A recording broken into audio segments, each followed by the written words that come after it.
तो पहले तो शुक्रिया कि आप सभी आए। मैं आपसे साझा करना चाहूँगी कि हमारी 26 नंबर एफआईआर है जो भी फ़रवरी के महीने में हुई थी इसी साल सेक्टर 5 के एरिया में। तो उसमें एक जीवन ज्योत नाम का कंप्लेनेंट था जिसने एक सनराइज ओवरसीज सनफ्लाई ओवरसीज करके अम्बाला में फर्म है उसके अगेंस्ट फोर्ज्ड वर्क वीजा से कंप्लेंट करी थी। तो इसी की इन्वेस्टिगेशन में बहुत ही शानदार काम किया है हमारे जो एंटी इमिग्रेशन फ्रॉड यूनिट के हेड हैं इंस्पेक्टर योगविंदर ढिल्लों, और साथ ही साथ उनके जो मेन इन्वेस्टिगेटिंग ऑफिसर हैं एएसआई दीपक, और इनको बखूबी सपोर्ट किया हमारे साइबर सेल ने which is headed by PSI Ramaswamy. तो इन्होंने इन 4 बंदों को अरेस्ट किया है, बाकी लोग भी अरेस्ट अभी हम करेंगे। एंड फिलहाल इन लोगों से 5 फोन्स और 3,35,000 रुपए रिकवर किए गए। Thank you. हाँ जी, तो पहले तो शुक्रिया कि आप लोग आए। सो हमारी एक 26 नंबर एफआईआर रजिस्टर्ड है सेक्टर 5 थाने में। तो इसमें जीवन ज्योत नाम के कंप्लेनेंट थे। इनका कहना था कि वर्क वीजा ऑस्ट्रेलिया में वर्क वीजा के नाम पर इनसे करीबन 12 लाख की ठगी हुई है, और इसमें मेनली एक अम्बाला बेस्ड कंसल्टेंसी फर्म थी सनफ्लाई ओवरसीज। उस उनके लोगों ने प्रॉमिस किया था कि भाई हम आपको ऑस्ट्रेलिया के वर्क वीजा पे बाहर भेजेंगे, और 12 लाख रुपए लिए थे। और ये जो पैसों का लेन देन है और जो वर्क वीजा दिया गया जो बाद में फोर्ज निकला, वो पूरा लेन देन हुआ था पंचकुला की जुरिस्डिक्शन में।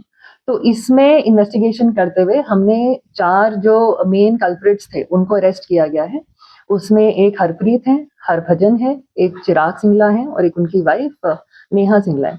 इसमें मैं बता दूं कि जो सनराइज ओवरसीज है इसका जो ऑफिस है वो अम्बाला मानव चौक में है, और it is owned by Harbhajan and Harpreet, और चिराग सिंगला वहां पर काम करते थे।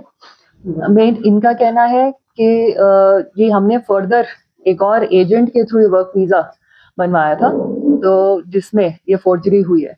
बट प्राथमिक रूप पर हम कहेंगे कि वर्क वीजा प्रॉमिस भी नहीं कर सकते, क्योंकि इनको जो लाइसेंस था वो सिर्फ एक टूरिस्ट या स्टडी वीजा अवेलेबल करवाने का या उसके लिए कंसल्टेंसी ऑफर करने के लिए था। इनके पास वर्क वीजा देने की कोई लाइसेंस नहीं थी। कितने समय से ये लोग कर रहे थे? क्योंकि अगर इन्होंने अम्बाला में ये चीज चला रहे थे तो हो सकता है काफी समय से ये चीज चल रही होती। ये लगभग 2022 से ये इनकी फर्म चल रही है, और शुरुआत में ये मोस्टली सिर्फ टूरिस्ट वीजा या फिर स्टडी वीजा पे लोगों को भेजते थे। बट हाल ही में इन्होंने वर्क वीजा वाला अपना काम शुरू करा। इसमें इसी के चलते इनके खिलाफ 6 एफआईआर अम्बाला में भी हुई हैं, और एक फरवरी में हमारे पंचकुला में एफआईआर हुई थी। मैं पहले जब शिकायतें थी अक्सर देखा जाता है ये लोग क्या करते हैं, जब एक बार इनके पे एफआईआर हो जाए नाम बदल के उसी लाइसेंस पे दोबारा ये काम शुरू कर देते हैं। क्या इन्होंने भी पहले कुछ ऐसा किया था, नाम बदल के दोबारा किसी जगह पे? जी ऐसी कोई जानकारी नहीं है कि पहले भी इस फील्ड में इन्वॉल्व रहे हों। जैसे मैंने कहा कि जब इन्होंने अपनी ये कंपनी खोली, अपना ये सेंटर खोला, तब प्रॉपर लीगल काम ही कर रहे थे। इनने स्टडी और टूरिस्ट वीजा पर ही लोगों को भेजा।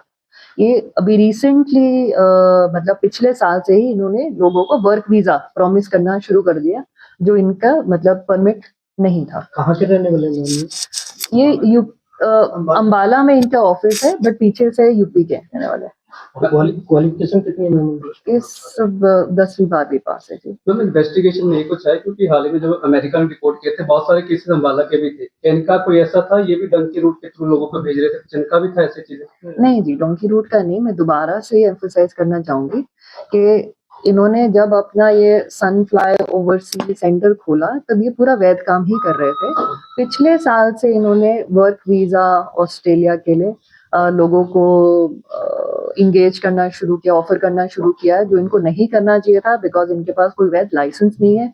और बाद में इनको भी पता चला कि जो भी हम वीजाज दे रहे हैं वो फॉर्ज निकल रहे हैं, तो इसलिए इस प्रॉब्लम फंसे। की भी बात आ रही है ऑस्ट्रेलिया में। हाँ जी, कोई लूप होल की भी बात सामने आ रही है? जी जी। तो मेनली आजकल हमारे जो एंटी इमिग्रेशन फ्रॉड यूनिट है उसकी नज़र में आया कि एक पैटर्न है। मोस्टली जो भी फ्रॉड्स हो रहे हैं वो अक्सर ऑस्ट्रेलिया की वर्क वीज़ा रिलेटेड हो रहे हैं, और जिसका जो मोडस ऑपरेंडी है वो और क्लियर हो जाएगा जब हम इनके जो सेकंड चेन है उसको पकड़ेंगे।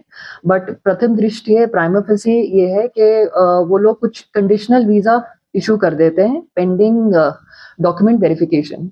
तो जो 3-4 दिन डॉक्यूमेंट वेरिफिकेशन में लगते हैं व्यक्ति को, मतलब प्रोसेस को, डॉक्यूमेंट वेरिफिकेशन को कंप्लीट होने में 3-4 दिन लगते हैं। तो उसी दौरान ये जो भी इनका क्लाइंट होता है उसको वीजा दे देते हैं और व्यक्ति ऑनलाइन चेक करता है तो वीजा वैलिड होता है और वो अपनी टिकट्स वगैरह करा लेते हैं और बाहर जाने का पूरा प्रबंध कर लेते हैं। बट बाद में वो देखते हैं कि जी हमारे डॉक्यूमेंट्स तो वेरीफाई हो ही नहीं, रिजेक्ट हो गया और हमारा वीजा भी रिवोक हो चुका है।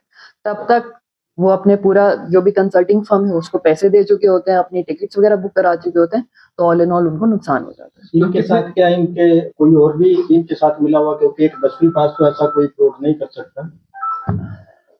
ऐसी बात नहीं है जी, आप अंडर एस्टिमेट ना करें इंडिया के टैलेंट को। चाहे 10वीं पास हो, चाहे 12वीं पास हो, चाहे 8वीं फेल हो, पर बड़े एंटरप्राइजिंग लोग हैं, कुछ ना कुछ लूप होल या जरिए निकाल ही लेते हैं। बाकी जैसा आपने पूछा कि इनके साथ और भी कोई इन्वॉल्व है, हाँ जी बिल्कुल इन्वॉल्व है। जो आगे इनके जिनसे ये वीजा लेते थे, वो भी एक शख्स है, उसका नाम मैं अभी नहीं डिस्क्लोज करना चाहूंगी बिकॉज इन्वेस्टिगेशन स्टिल ऑनगोइंग। तो रेड्स हो रही हैं, उसको भी जल्द ही हम पकड़ेंगे। अनुमान है कितनी ठगी कर चुके हैं लोग, कितने पैसे लेते हैं उस चीज?